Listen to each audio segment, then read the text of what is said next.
जय हिंद दोस्तों। 21 तोपों की सलामी के साथ प्रेमचंद स्पेशल सीरीज में हम आप सभी का बहुत बहुत स्वागत करते हैं। यदि आप इस चैनल पर नए हैं तो कृपया पहले चैनल को सब्सक्राइब कर लीजिए और बेल आइकन ज़रूर दबा दीजिए। हम पढ़ रहे हैं दो सखियां, जिसका भाग 1 और भाग 2 आ चुका है। भाग तीसरे की तरफ हम रुख करते हैं। आइए शुरू करते हैं। अगर आप मेरे आशिक हैं तो कम से कम इतनी बात मानिए कि अगले स्टेशन पर उतर जाइए। मुझे बदनाम करके आप कुछ ना पाएंगे। मुझ पर इतनी दया कीजिए। मैंने हाथ जोड़कर यह बात कही। मेरा गला भी भर आया था। उस आदमी ने द्वार की ओर जाकर कहा, अगर आपका यही हुक्म है तो लीजिए, जाता हूँ, याद रखिएगा। उसने द्वार खोल दिया और एक पाँव आगे बढ़ाया। मुझे मालूम हुआ वह नीचे कूदने जा रहा है। बहन, नहीं कह सकती कि उस वक्त मेरे दिल की क्या दशा हुई। मैंने बिजली की तरह लपक कर उसका हाथ पकड़ लिया और अपनी ओर जोर से खींच लिया। उसने ग्लानि से भरे हुए स्वर में कहा, क्यों खींच लिया? मैं तो चला जा रहा था। अगला स्टेशन आने दीजिए। जब आप भगा ही रही हैं तो जितनी जल्दी भाग जाऊं उतना ही अच्छा। मैं यह कब कह रही हूं कि आप चलती गाड़ी से कूद जाइए। अगर मुझ पर इतनी दया है तो एक बार ज़रा दर्शन ही तो दे दो। अगर आपकी स्त्री से कोई दूसरा पुरुष बातें करे तो आपको कैसा लगता? पुरुष ने त्योरियां चढ़ाकर कहा, मैं उसका खून पी जाता। मैंने निसंकोच होकर कहा, तो फिर आपके सामने मेरे पति का व्यवहार करेंगे, यह भी आप क्या समझते होंगे? तुम अपनी रक्षा आप ही कर सकती हो प्रिय। तुम्हें पति की मदद की जरूरत ही नहीं। अब आओ, मेरे गले से लग जाओ। मैं ही तुम्हारा भाग्यशाली स्वामी और सेवक हूँ। मेरा हृदय उछल पड़ा। एक बार मुंह से निकला, अरे आप? और मैं दूर हटकर खड़ी हो गई। एक हाथ लंबा घूंघट खींच लिया। मुंह से एक शब्द ना निकला। स्वामी ने कहा, अब यहाँ शर्म और पर्दा कैसा? मैंने कहा, आप बड़े छलिए हैं। इतनी देर तक मुझे रुलाने में क्या मजा आया? स्वामी, इतनी देर में मैंने तुम्हें जितना पहचान लिया उतना घर के अंदर शायद बरसों में भी ना पहचान सकता। यह अपराध क्षमा करो। क्या तुम सचमुच गाड़ी से कूद पड़ती? अवश्य। बड़ी खैरियत हुई, मगर यह दिल्लगी बहुत दिनों याद रहेगी। मेरे स्वामी औसत कद के, सांवले, चेचक रूं, दुबले आदमी हैं। उनसे कहीं रूपवान पुरुष मैंने देखे हैं, पर मेरा हृदय इतना उल्लासित हो रहा था, कितनी आनंदमय संतुष्टि का अनुभव कर रही थी, मैं बयान नहीं कर सकती। मैंने पूछा, गाड़ी कब तक पहुंचेगी? शाम को पहुंच जाएंगे। मैंने देखा स्वामी का चेहरा कुछ उदास सा हो गया। वह 10 मिनट तक चुपचाप बैठे बाहर की तरफ ताकते रहे। मैंने केवल उन्हें बात में लगाने के लिए ही यह अनावश्यक प्रश्न पूछा, पर अब भी जब वह न बोले तो मैंने फिर न छेड़ा। पानदान खोलकर पान बनाने लगी। सहसा उन्होंने कहा, चंदा, एक बात कहूँ? मैंने कहा, हाँ हाँ, शौक से कहिए। उन्होंने सिर झुकाकर शर्माते हुए कहा, मैं जानता हूँ कि तुम इतनी रूपवती हो तो मैं तुमसे विवाह न करता। अब तुम्हें देखकर मुझे मालूम हो रहा है कि मैंने तुम्हारे साथ अन्याय किया है। मैं किसी तरह तुम्हारे योग्य न था। मैंने पान का बीड़ा उन्हें देते हुए कहा, ऐसी बातें न कीजिए। आप जैसे हैं मेरे सर्वस्व हैं। मैं आपकी दासी बनकर अपने भाग्य को धन्य मानती हूँ। दूसरा स्टेशन आ गया। गाड़ी रुकी। स्वामी चले गए। जब जब गाड़ी रुकती थी वह आकर दो चार बातें कर जाते थे। शाम को हम लोग बनारस पहुंच गए। मकान एक गली में है और मेरे घर से बहुत छोटा है। इन कई दिनों में यह भी मालूम हो रहा है कि सास जी स्वभाव की रूखी हैं, लेकिन अभी किसी के बारे में कुछ नहीं कह सकती। संभव है मुझे भ्रम हो रहा हो। फिर लिखूंगी। मुझे इसकी चिंता नहीं कि घर कैसा है, आर्थिक दशा कैसी है, सास ससुर कैसे हैं। मेरी इच्छा है कि यहाँ सभी मुझसे खुश रहें, पतिदेव को मुझसे प्रेम है। यह मेरे लिए काफ़ी है। मुझे और किसी बात की परवाह नहीं। तुम्हारे बहनोई जी का मेरे पास बार बार आना जाना सास जी को अच्छा नहीं लगता। वह समझती हैं कहीं यह सिर न चढ़ जाए। क्यों मुझ पर उनकी यह अकृपा है, कह नहीं सकती। पर इतना जानती हूँ कि वह अगर इस बात से नाराज़ होती हैं तो हमारे ही भले के लिए। वह ऐसी बातें क्यों करेंगी जिनसे हमारा हित ना हो? अपनी संतान का अहित कोई माता नहीं कर सकती। मुझी में कोई बुराई उन्हें नजर आई होगी। 2-4 दिन में आप ही मालूम हो जाएगा। अपने यहाँ के समाचार लिखना। जब आपकी आशा 1 महीने के पहले तो है नहीं, यूँ तुम्हारी खुशी। जगह दिल्ली, दिनांक 1-2-26। प्यारी बहन, तुम्हारे प्रथम मिलन की कौतूहलमय कथा पढ़कर चित्त प्रसन्न हो गया। मुझे तुम्हारे ऊपर हसद हो रहा है। मैंने समझा था तुम्हें मुझ पर हसद होगा, पर क्रिया उल्टी हो गई। तुम्हें चारों ओर हरियाली ही नजर आती है। मैं जिधर नजर डालती हूँ सूखे रेत और नग्न टीलों के सिवा और कुछ नहीं। खैर, अब कुछ मेरा वृत्तांत सुनो। अब जिगर थाम कर बैठो, मेरी बारी आई। विनोद की अविचलित दार्शनिकता अब असहाय हो गई है। कुछ विचित्र जीव हैं, घर में आग लगे पत्थर पड़े इनकी बला से। इन्हें मुझ पर जरा भी दया नहीं आती। मैं सुबह से शाम तक घर के झंझटों में कुढ़ा करूं, इन्हें कुछ परवाह नहीं। ऐसा सहानुभूति से खाली आदमी कभी नहीं देखा था। इन्हें तो किसी जंगल में तपस्या करनी चाहिए। अभी तो खैर दो ही प्राणी हैं, लेकिन कहीं बाल बच्चे हो गए तब तो मैं बेमौत मारी जाऊंगी। ईश्वर न करे वह दारुण विपत्ति मेरे सिर पड़े। चंदा, मुझे अब दिल से लगी हुई है कि किसी भांति इनकी वह समाधि भंग कर दूं, मगर कोई उपाय सफल नहीं होता, कोई चाल ठीक नहीं पड़ती। एक दिन मैंने उनके कमरे के लैंप का बल्ब तोड़ दिया। कमरा अंधेरा पड़ गया। आप सैर करके आए तो कमरा अंधेरा था। मुझसे पूछा, मैंने कह दिया बल्ब टूट गया। बस आपने भोजन किया और मेरे कमरे में आकर लेट गए। पत्रों और उपन्यासों की ओर देखा तक नहीं। न जाने वह उत्सुकता कहाँ विलीन हो गई। दिन भर गुजर गया, आपको बल्ब लगवाने की कोई फिक्र नहीं। आखिर मुझी को बाजार से लाना पड़ा। एक दिन मैंने झुंझलाकर रसोई को निकाल दिया। सोचा जब लाल रात भर भूखे सोएंगे तब आँख खुलेगी। मगर इस भले आदमी ने कुछ पूछा तक नहीं। चाय न मिली, कुछ परवाह नहीं। ठीक 10 बजे अपने कपड़े उतारे, पहने और एक बार रसोई की ओर जाकर देखा, सन्नाटा था। बस कॉलेज चल दिए। एक आदमी पूछता है महाराज कहाँ गया, क्यों गया, अब क्या इंतजाम कौन होगा, कैसे होगा, कौन पकाएगा। कम से कम इतना तो मुझसे कह सकते थे कि तुम अगर नहीं पका सकती तो बाजार से ही कुछ मंगवा लो। जब वह चले गए तो मुझे बड़ा पश्चाताप हुआ। रॉयल होटल से खाना मंगवाया और बहरे के हाथ कॉलेज भेज दिया। पर खुद भूखी ही रही। दिन भर भूख के मारे मेरा बुरा हाल था। सिर में दर्द होने लगा। आप कॉलेज से आए और मुझे पड़े देखा तो ऐसे परेशान हुए मानो मुझे त्रिदोष है। उसी वक्त एक डॉक्टर बुला भेजा। डॉक्टर आए, आंखें देखी, जबान देखी, हरारत देखी, लगाने की दवा दी, पीने की अलग। आदमी हवा देने गया। लौटा तो 12 रुपए का बिल भी था। मुझे इन सारी बातों पर ऐसा क्रोध आ रहा था कि कहाँ भाग कर चली जाऊं।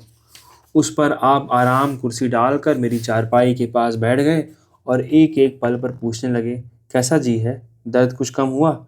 यहाँ मारे भूख के आते कुलकुला रही थी, दवा हाथ से छुई तक नहीं। आखिर झक मारकर मैंने फिर बैरे से खाना मंगवाया। फिर चार उल्टी पड़ी। मैं डरी कि कहीं सवेरे फिर यह महाशय डॉक्टर को न बुला बैठे, इसलिए सवेरे होते ही हार कर फिर घर के काम धंधे में लगी। उसी वक्त एक दूसरा महाराज बुलवाया। अपने पुराने महाराज को बेकसूर निकालकर दंड स्वरूप एक काठ के उल्लू को रखना पड़ा, जो मामूली चपातियां भी नहीं पका सकता। उसी दिन से एक नई बला गड़े पड़ी। दोनों वक्त 2 घंटे इस महाराज को सिखाने में लग जाते हैं। इसे अपनी पाक कला का ऐसा घमंड है कि मैं चाहे जितना बकूं पर करता अपने ही मन की है। उस पर बीच बीच में मुस्काने लगता है, मानो कहता हो कि तुम इन बातों को क्या जानो, चुपचाप बैठी देखती जाओ। जलाने चली थी विनोद को और खुद ही जल गई। रुपए खर्च हुए वह तो अलग, एक और जंजाल में फंस गई। मैं खुद जानती हूँ कि विनोद का डॉक्टर को बुलाना या मेरे पास बैठे रहना केवल दिखावा था। उनके चेहरे पर जरा भी घबराहट न थी, चित्त जरा भी अशांत न था। चंदा, मुझे क्षमा करना, मैं नहीं जानती कि ऐसे पुरुष के पाले पड़कर तुम्हारी क्या दशा होती, पर मेरे लिए यह दशा में रहना बेहद असहाय है। मैं आगे जो वृत्तांत कहने वाली हूँ उसे सुनकर तुम नाक भी सिकोड़ोगी, मुझे कोसोगी, कलंकनी कहोगी, पर जो चाहो कहो, मुझे परवाह नहीं। आज 4 दिन होते हैं मैंने त्रिया चरित्र का एक नया अभिनय किया। हम दोनों सिनेमा देखने गए थे। वहाँ मेरी बगल में एक बंगाली बाबू बैठे हुए थे। विनोद सिनेमा में इस तरह बैठे हैं मानो ध्यानावस्था में हो, न बोलना न चालना। फिल्म इतनी सुंदर थी, एक्टिंग इतनी सजीव कि मेरे मुंह से बार बार प्रशंसा के शब्द निकल जाते थे। बंगाली बाबू को भी बड़ा आनंद आ रहा था। हम दोनों उस फिल्म पर आलोचनाएं करने लगे। वह फिल्म के भावों की इतनी रोचक व्याख्या करता था कि मन मुग्ध हो जाता था। फिल्म से ज़्यादा मज़ा मुझे उसकी बातों में आ रहा था। बहन, सच कहती हूँ, शक्ल सूरत में वह विनोद के तलुओं के बराबरी भी नहीं कर सकता, पर केवल विनोद को जलाने के लिए मैं उससे मुस्कुरा मुस्कुरा कर बातें करने लगी। उसने समझा कोई शिकार फंस गया। अवकाश के समय वह बाहर जाने लगा तो मैं भी उठ खड़ी हुई, पर विनोद अपनी जगह पर ही बैठे रहे। मैंने कहा, बाहर चलते हो? मेरी तो बैठे बैठे कमर दुख गई। विनोद बोले, हाँ हाँ चलो, इधर उधर टहल आएं। मैंने लापरवाही से कहा, तुम्हारा जीना चाहे तो मत चलो, मैं मजबूरी नहीं करती। विनोद अपनी जगह पर बैठे हुए बोले, अच्छी बात है। मैं बाहर गई तो बंगाली बाबू ने पूछा, क्या आप यहीं की रहने वाली हैं? मेरे पति यहाँ यूनिवर्सिटी में प्रोफेसर हैं। अच्छा, अब आपके पति थे? अजीब आदमी है। आपको तो मैंने शायद यहाँ पहले भी देखा है। हाँ, मेरा मकान तो बंगाल में है। कंचनपुर के महाराज साहब का प्राइवेट सेक्रेटरी हूँ। महाराजा साहब वायसराय से मिलने आए हैं। तो अभी 2-4 दिन रहिएगा? जी हाँ, आशा तो करता हूँ। रहूँ तो साल साल भर रह जाऊँ, जाऊँ तो दूसरी गाड़ी से चला आऊँ। हमारे महाराजा साहब का कुछ ठीक नहीं, यूँ बड़े सज्जन और मिलनसार हैं। आपसे मिलकर बहुत खुश होंगे। यह बातें करते करते हम रेस्टोरेंट में पहुंच गए। बाबू ने चाय और टोस्ट लिया, मैंने सिर्फ चाय ली। तो इसी वक्त आपका महाराजा साहब से परिचय करा दूं? आपको आश्चर्य होगा कि मुकुटधारियों में भी इतनी नम्रता और विनय हो सकती है। उनकी बातें सुनकर आप मुग्ध हो जाएंगी। मैंने आईने में अपनी सूरत देखकर कहा, जी नहीं, फिर किसी दिन रखिए। आपसे तो अक्सर मुलाकात होती रहेगी। क्या आपकी स्त्री आपके साथ नहीं आई? युवक ने मुस्कुराकर कहा, मैं अभी कुंवारा हूँ, शायद कुंवारा ही रहूँ। मैंने उत्सुक होकर पूछा, अच्छा, तो आप भी स्त्रियों से भागने वाले जीवों में हैं? इतनी बातें तो हो गईं और आपने नाम तक न पूछा। बाबू ने अपना नाम भुवन मोहन दास गुप्ता बताया। मैंने अपना परिचय दिया। जी नहीं, मैं उन अभागों में हूँ जो एक बार निराश होकर फिर उसकी परीक्षा नहीं करते। रूप की तो संसार में कमी नहीं, मगर रूप और गुण का मेल बहुत कम देखने में आता है। जिस रमणी से मेरा प्रेम था, वह आज एक बड़े वकील की पत्नी है। मैं गरीब था। इसकी सज़ा मुझे ऐसी मिलनी की जीवन पर्यंत न भूलेगी। साल भर तक जिसकी उपासना की, जब उसने मुझे धन पर बलिदान कर दिया, तो अब और क्या आशा रखूं? मैंने हंसकर कहा, आपने बहुत जल्दी हिम्मत हार दी।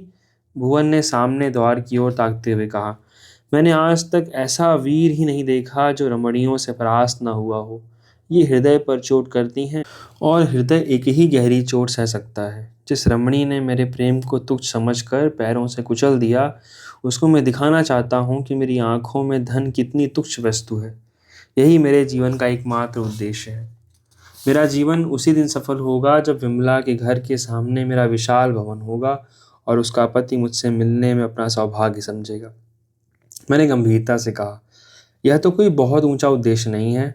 आप यह क्यों समझते हैं कि विमला ने केवल धन के लिए आपका परित्याग किया? संभव है इसके और भी कारण हो।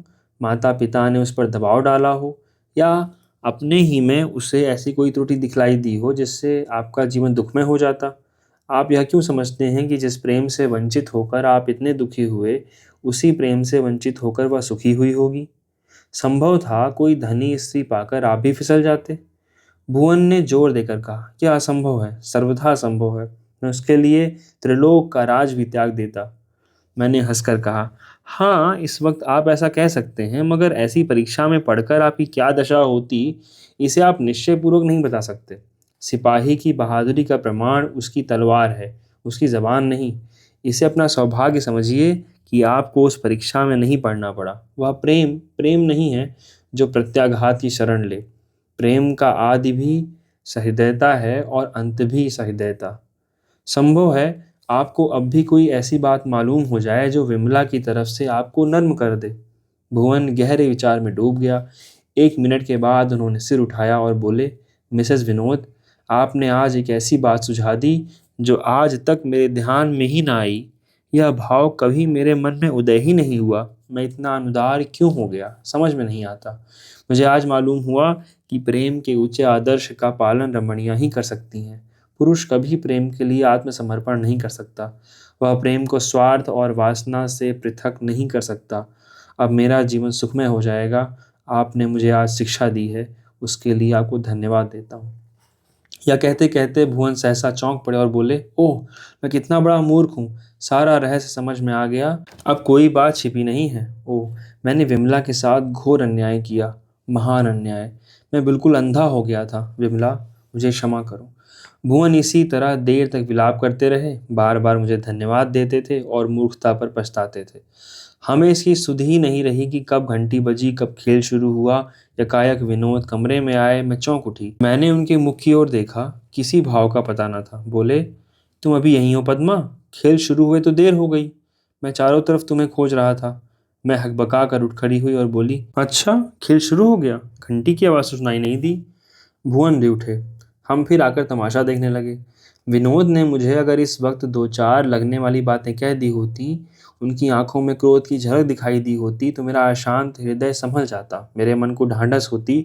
पर उनके अविचलित विश्वास ने मुझे और भी अशांत कर दिया। बहन, मैं चाहती हूँ वह मुझ पर शासन करें। मैं उनकी कठोरता, उनकी उद्दंडता, उनकी बलिष्ठता का रूप देखना चाहती हूँ। उनके प्रेम, प्रमोद, विश्वास का रूप देख चुकी, इससे मेरी आत्मा को तृप्ति नहीं होती। तुम उस पिता को क्यों कहोगी जो अपने पुत्र को अच्छा खिलाए, अच्छा पहनाए, पर उसकी शिक्षा दीक्षा की कुछ चिंता न करे। वह जिस राह जाए उस राह जाने दे, जो कुछ करे वह करने दे, कभी उसे कड़ी आंख से देखे भी नहीं। ऐसा लड़का अवश्य ही आवारा हो जाएगा। मेरा भी वही हाल हुआ जाता है। यह उदासीनता मेरे लिए असहाय है। इस भले आदमी ने यहाँ तक न पूछा कि भुवन कौन है। भुवन ने यही तो समझा होगा कि इसका पति इसके बिल्कुल परवाह नहीं करता। विनोद खुद स्वाधीन रहना चाहते हैं, मुझे भी स्वाधीन छोड़ देना चाहते हैं। वह मेरे लिए किसी काम में हस्तक्षेप नहीं करना चाहते, इसी तरह चाहते हैं कि मैं भी उनके किसी काम में हस्तक्षेप न करूं। मैं इस स्वाधीनता को दोनों के लिए ही विषतुल्य समझती हूँ। संसार में स्वाधीनता का चाहे जो भी मूल्य हो, घर में तो पराधीनता ही फलती फूलती है। मैं जिस तरह अपने एक जेवर को अपना समझती हूँ, उसी तरह विनोद को अपना समझना चाहती हूँ। अगर मुझसे पूछे बिना विनोद उसे किसी को दे देंगे तो मैं लड़ पड़ूंगी। मैं चाहती हूँ, कहाँ हूँ, क्या पढ़ती हूँ, किस तरह जीवन व्यतीत करती हूँ, इन सारी बातों पर उनकी तीव्र दृष्टि रहनी चाहिए। जब वह मेरी परवाह नहीं करते तो मैं उनकी परवाह क्यों करूं? इस खींचातानी में हम एक दूसरे से अलग होते चले जा रहे हैं। और क्या कहूँ, मुझे कुछ नहीं मालूम कि वह किन मित्रों को रोज पत्रा लिखते हैं। उन्होंने भी मुझसे कभी कुछ नहीं पूछा। खैर, मैं क्या लिख रही थी, क्या कहने लगी। विनोद ने मुझसे कुछ नहीं पूछा। मैं फिर भुवन से फिल्म के संबंध में बातें करने लगी। जब खेल खत्म हो गया, हम लोग बाहर आए और तांगा ठीक करने लगे तो भुवन ने कहा, मैं अपनी कार में आपको पहुंचा दूंगा। हमने कोई आपत्ति नहीं की। हमारे मकान का पता पूछकर भुवन ने कार चला दी। रास्ते में मैंने भुवन से कहा, कल मेरे यहाँ दोपहर का खाना खाइएगा। भुवन ने स्वीकार कर लिया। भुवन तो हमें पहुंचाकर चले गए, पर मेरा मन बड़ी देर तक उन्हीं की तरफ लगा रहा। इन 2-3 घंटों में भुवन को जितना समझी उतना विनोद को आज तक नहीं समझ सकती। मैंने भी अपने हृदय की जितनी बातें उससे कह दी उतनी विनोद से आज तक नहीं कही। भुवन उन मनुष्यों में है जो किसी पर पुरुष को मेरी कुदृष्टि डालते देकर उसे मार डालेगा। उसी तरह मुझे किसी पुरुष से हंसते देखकर मेरा खून पी लेगा और ज़रूरत पड़ेगी तो मेरे लिए आग में कूद पड़ेगा। ऐसा ही पुरुष चरित्र मेरे हृदय पर विजय कर सकता है। मेरे हृदय पर नहीं, नारी जाति मेरे विचार में ऐसे ही पुरुष पर जान देती है। वह निर्बल है, इसलिए बलवान का आश्रय ढूंढती है। बहन, तुम ऊब गई होगी। खत बहुत लंबा हो गया, मगर इस कांड को समाप्त किए बिना नहीं रहा जाता। मैंने सवेरे ही से भुवन को दावत की तैयारी शुरू कर दी। रसोइयाँ तो काठ का उल्लू है। मैंने सारा काम अपने हाथ से किया। भोजन बनाने में ऐसा आनंद मुझे कभी और नहीं मिला था। भुवन बाबू की कार ठीक समय पर आ पहुंची। भुवन उतरे, सीधे कमरे में आए। 2-4 बातें हुई, डिनर टेबल पर जा बैठे। विनोद भी भोजन करने आए। मैंने उन दोनों आदमियों का परिचय करा दिया। मुझे ऐसा मालूम हुआ कि विनोद ने भुवन की ओर से कुछ उदासीनता दिखाई। उन्हें राजाओं रईसों से चिढ़ है, साम्यवादी हैं। जब राजाओं से चिढ़ है तो उनके पिट्ठुओं से क्यों ना होती। वह समझते हैं इन रईसों के दरबार में खुशामदी, निकम्मे, सिद्धांतहीन, चरित्रहीन लोगों का जमघट रहता है, जिनका इसके सिवाय और कोई काम नहीं कि अपने रईस की हर एक उचित अनुचित इच्छा पूरी करें और प्रजा का गला काट कर अपना घर भरें। भोजन के समय बातचीत की धारा घूमते फिरते विवाह और प्रेम जैसे महत्व के विषय पर आ पहुंची। विनोद ने कहा, नहीं, मैं वर्तमान वैवाहिक प्रथा को पसंद नहीं करता। इस प्रथा का आविष्कार उस समय हुआ था जब मनुष्य सभ्यता की प्रारंभिक दशा में था।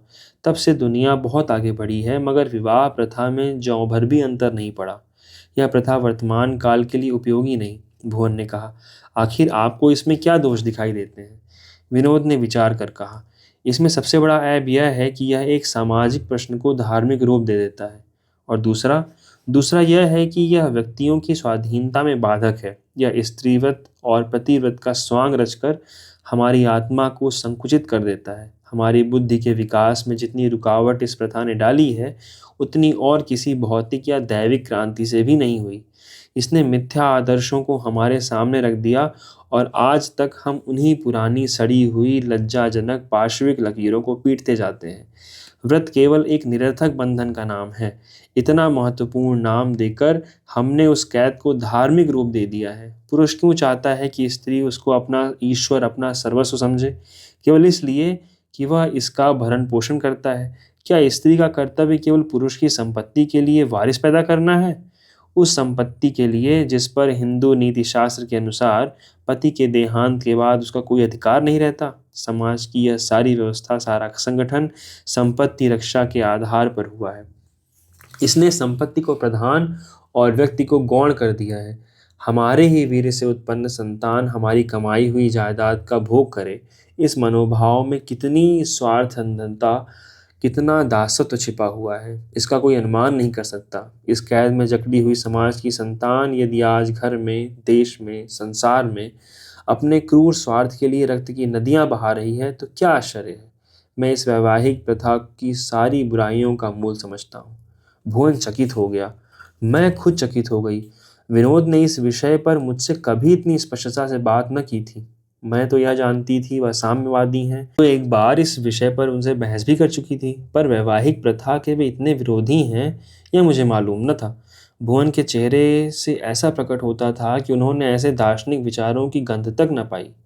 जरा देर के बाद बोले, प्रोफेसर साहब, आपने तो मुझे एक बड़े चक्कर में डाल दिया। आखिर आप इस प्रथा की जगह कोई और प्रथा रखना चाहते हैं या विवाह की आवश्यकता ही नहीं समझते? जिस तरह पशु पक्षी आपस में मिलते हैं वह हमें भी करना चाहिए। विनोद ने तुरंत उत्तर दिया, बहुत कुछ। पशु पक्षियों में सभी का मानसिक विकास एक सा नहीं है। कुछ ऐसे हैं जो जोड़े के चुनाव में कोई विचार नहीं रखते, कुछ ऐसे हैं जो एक बार बच्चा पैदा करने के बाद अलग हो जाते हैं, और कुछ ऐसे जो जीवन पर्यंत एक साथ रहते हैं। कितनी ही भिन्न भिन्न श्रेणियां हैं। मैं मनुष्य होने के नाते उसी श्रेणी को श्रेष्ठ समझता हूँ जो जीवन पर्यंत एक साथ रहते हैं, मगर स्वेच्छा से। उनके यहाँ कोई कैद नहीं, कोई सजा नहीं। दोनों अपने अपने चारे दाने की फिक्र करते हैं, दोनों मिलकर रहने का स्थान बनाते हैं, दोनों साथ बच्चों का पालन करते हैं। उनके बीच में कोई तीसरा नर या मादा आ ही नहीं सकता। यहाँ तक कि उनमें से जब एक मर जाता है तो दूसरा मरते दम तक फुटैल रहता है। यह अंधेर मनुष्य जाति ही में है कि स्त्री ने किसी दूसरे पुरुष से हंसकर बात की और उसके पुरुष की छाती पर सांप लौटने लगा। खून खराबे के मंसूबे सोचे जाने लगे। पुरुष ने किसी दूसरी स्त्री की ओर रसिक नेत्रों से देखा और अर्धांगिनी ने त्योरियां बदली, पति के प्राण लेने को तैयार हो गई। यह सब क्या है? ऐसा मनुष्य समाज सभ्यता का किस मुंह से दावा कर सकता है? भुवन ने सिर सहलाते हुए कहा, मगर मनुष्यों में भी तो भिन्न भिन्न श्रेणियां हैं। कुछ लोग हर महीने एक नया जोड़ा खोज निकालेंगे। विनोद ने हंसकर कहा, लेकिन यह इतना आसान काम न होगा। या तो वह ऐसी स्त्री चाहेगा जो संतान का पालन स्वयं कर सकती हो, या उसे एक मुश्त सारी रकम अदा करना पड़े। भुवन भी हंसे।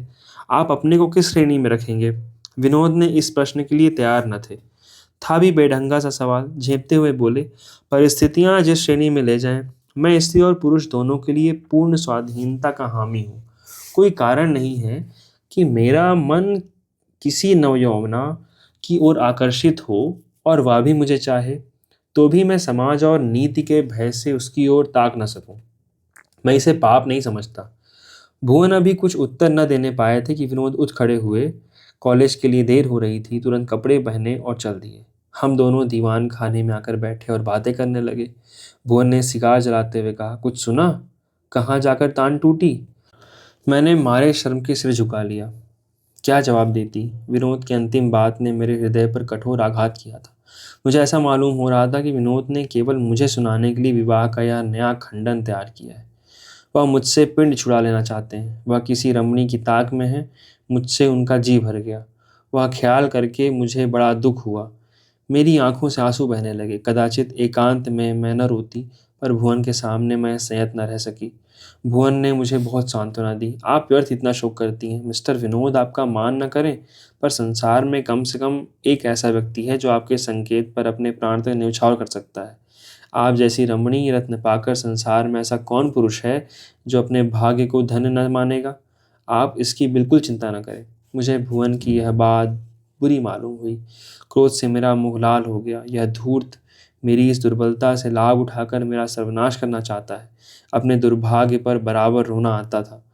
अभी विवाह हुए साल भर भी ना हुआ, मेरी यह दशा हो गई कि दूसरों को मुझे बहलगाने और मुझ पर अपना जादू चलाने का साहस हो रहा है। जिस वक्त मैंने विनोद को देखा था, मेरा हृदय कितना फूल उठा था। मैंने अपने हृदय को कितनी भक्ति से उनके चरणों पर अर्पण किया था, मगर क्या जानती थी कि इतनी जल्दी मैं उनकी आंखों से गिर जाऊंगी और मुझे परित्यक्तता समझा फिर शोधे मुझ पर डोरे डालेंगे। मैंने आंसू पोंछते हुए कहा, मैं आपसे क्षमा मांगती हूँ, मुझे ज़रा विश्राम लेने दीजिए। हाँ हाँ, आराम करें, मैं बैठा देखता रहूँगा। जी नहीं, आप कृपा करके जाइए, यूँ मुझे आराम न मिलेगा। अच्छी बात है, आप आराम कीजिए, मैं संध्या समय आकर देख जाऊँगा। जी नहीं, आपको कष्ट करने की कोई ज़रूरत नहीं। अच्छा, तो मैं कल आ जाऊँगा, शायद महाराजा साहब भी आवें। नहीं, आप लोग मेरे बुलाने का इंतज़ार कीजिएगा, बिना बुलाए ना आइएगा। यह कहती हुई मैं उठकर अपने सोने के कमरे में चली गई। भुवन एक क्षण मेरी ओर देखता रहा, फिर चुपके से चला गया। बहन, इसे 2 दिन हो गए पर मैं कमरे से बाहर नहीं निकली। भुवन 2-3 बार आ चुका है, मगर मैंने उससे मिलने से साफ इनकार कर दिया। अब शायद उसे फिर आने का साहस न होगा। ईश्वर ने बड़े नाजुक मौके पर मुझे सद्बुद्धि प्रदान की, नहीं तो मैं अब तक अपना सर्वनाश कर बैठी होती। विनोद प्रायः मेरे पास ही बैठे रहते हैं, लेकिन उनसे बोलने का मेरा जी नहीं चाहता। जो पुरुष व्यभिचार का दार्शनिक सिद्धांतों से समर्थन कर सकता है, जिसकी आंखों में विवाह जैसे पवित्र बंधन को कोई मूल्य नहीं, जो न मेरा हो सकता है न मुझे अपना बना सकता है, उसके साथ मुझ जैसी माननीय गर्भिणी स्त्री का कै दिन निर्वाह होगा। बस अब विदा होती हूँ। बहन, क्षमा करना, मैंने तुम्हारा बहुत सा अमूल्य समय ले लिया, मगर इतना समझ लो कि मैं तुम्हारी दया नहीं, सहानुभूति चाहती हूँ। तुम्हारी पद्मा। बहुत शुक्रिया। इस कहानी की यह कड़ी यहीं समाप्त होती है। अगला पार्ट हम जल्द आपके समक्ष लेकर हाजिर होंगे। धन्यवाद।